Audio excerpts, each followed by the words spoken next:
Of an architect कुक्स। आज हम बनाएंगे एक बहुत ही मजेदार, बहुत ही यूनिक सी रेसिपी। ये बनती है तिल और चीनी से, और ये है वो पतली ट्रांसपेरेंट तिल की पट्टी जो हम मार्केट में जब देखते हैं, खाते हैं, तो we always get amazed, at least I used to get amazed कि अरे ये इतनी खूबसूरत, इतनी पतली बनती कैसे है। तो फिर ये रेसिपी मुझे मिली and I tried this and it comes out very well each time that I make it. So let me tell you the ingredients and the method for making these very sweet, unique, transparent तिल की पट्टी। So, ये बहुत ही मजेदार interesting recipe बनाने के लिए, जैसा आप देख सकते हो, हमारे इंग्रेडिएंट्स तो ऑलमोस्ट कुछ भी नहीं होते। यहाँ पे I have 2 tablespoons, 2 to 3 tablespoons of caramelised sugar and about the same quantity of roasted white sesame seeds. ये तिल है जिसको मैंने ड्राई रोस्ट करके रख लिया। इसके साथ हमें चाहिए कोई फ्लैट सर्फेस, आप चकला ले लें, चॉपिंग बोर्ड ले लें, और साथ में a few pieces of parchment paper and एक बेलन चाहिए। That's it. तो आइए फटाफट शुरू करते हैं बनाना ये तिल की मजेदार ट्रांसपेरेंट पट्टी।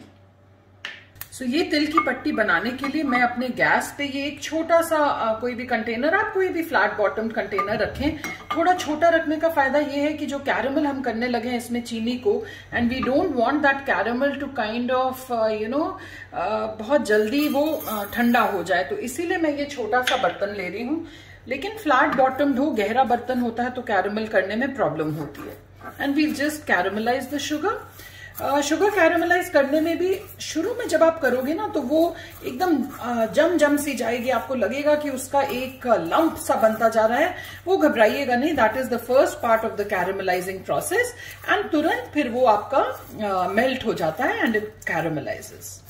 एक बार शुगर मेल्ट हो जाए, देखिए अब मेल्ट हो गई। अब आपको कलर जो है ना वो अपने ऊपर, आप अगर इसको डार्क कैरामलाइज करेंगे तो आपकी जो तिल की पट्टी है वो थोड़ी सी बिटर बनेगी। अगर एकदम लाइट करेंगे तो वो बिल्कुल स्वीट बनेगी। आप मीडियम रखोगे तो उस तरह से बनेगी। So that is totally your personal choice. ये एक गोल्डन सा कलर आ जाता है तो आई विल स्टॉप, बिकॉज नीचे से फिर हीट तो वो वेसल में होती है ना, तो वो थोड़ी थोड़ी सी और कैरामलाइज हो जाती है। Now next step we have to do very fast, we can't wait. इसमें अब हमें क्या करना है, ये बहुत इंटरेस्टिंग तरीका होता है। ये जो हमारी कैरामलाइज शुगर है, ये पार्चमेंट पेपर पे हमने इस तरह से इसका एक ब्लॉब डाला, एंड इसी के ऊपर I put some of the sesame seeds. इसका don't bother about the shape और एनीथिंग।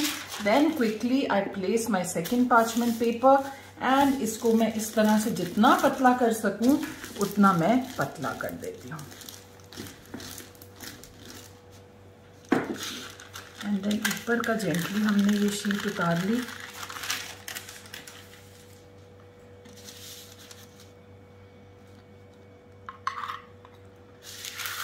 इसी तरह से सेकंड में थोड़ा सा डालती हूँ। इसका यही ट्रिक होता है कि जो आपका कैरामल होता है ना, वो आप पूरा एक साथ नहीं बना सकते, because once the caramel cools down उसके बाद तो फिर आप उसको यूज ही नहीं कर सकते। इसलिए ये बनाने के लिए आपको थोड़ा थोड़ा करके ही ये बनाना होगा। कैरामल आपका थोड़ा थोड़ा करके ही आप कर सकते हो। ये हमारा सेकेंड भी बन गया। इसको I show you how to remove it also. ये दूसरा बन गया, एंड इतने में हमारा ये 3 बन जाएंगे। एंड देन नेक्स्ट लॉट बनाने के लिए, बिकॉज देखिए ये ऑलरेडी जो कैरामल शुगर है ना वो ऑलरेडी हमारी गाढ़ी हो रही है, तो एक बार वो गाढ़ी होके सेट हो जाएगी तो फिर तो हम उसको पतला ही नहीं कर पाएंगे। So that is the trick. And इस तरह से फिर हमने इसके ऊपर कर दिया, एंड अगेन। तो इस वाले के बाद आप देखिए इतना में हमारा ये इतना बन गया। इसके बाद अब next lot that I make, I will freshly caramelize my sugar again, but it takes such little time that you don't mind doing it at all. अब जब एक बार हमारा ये इस तरह से बन जाता है, फिर हम क्या करेंगे, अब ये जब थोड़ा सा ठंडा हो गया, you just gently take a butter knife and look at this beauty. Isn't that pretty? ये देखिए, this is the transparent patti I was talking about, which looks so unique. And then the second one also similarly, हल्का सा ठंडा होने दीजिएगा, just run a butter knife through the base, and ये देखिए कितने आराम से ये निकल जाता है. And again the third one, we put this flat on the paper gently, and ये देखिए. So this, friends, is the very unique the तिल की transparent patti. Wasn't that an interesting recipe? I remember when I made it for the first time, I was so thrilled कि ये पतली सी transparent पट्टी हमने घर पे इतनी आसानी से बना ली। इसका लेकिन एक टिप है स्टोर करने के लिए। ये जो हम लोगों के ये छोटे पार्चमेंट पेपर्स हैं, हर पट्टी को आप इंडिविजुअली ऐसे एक पार्चमेंट पेपर के ऊपर रखें, then you put the next parchment sheet, then you place the next one and so on.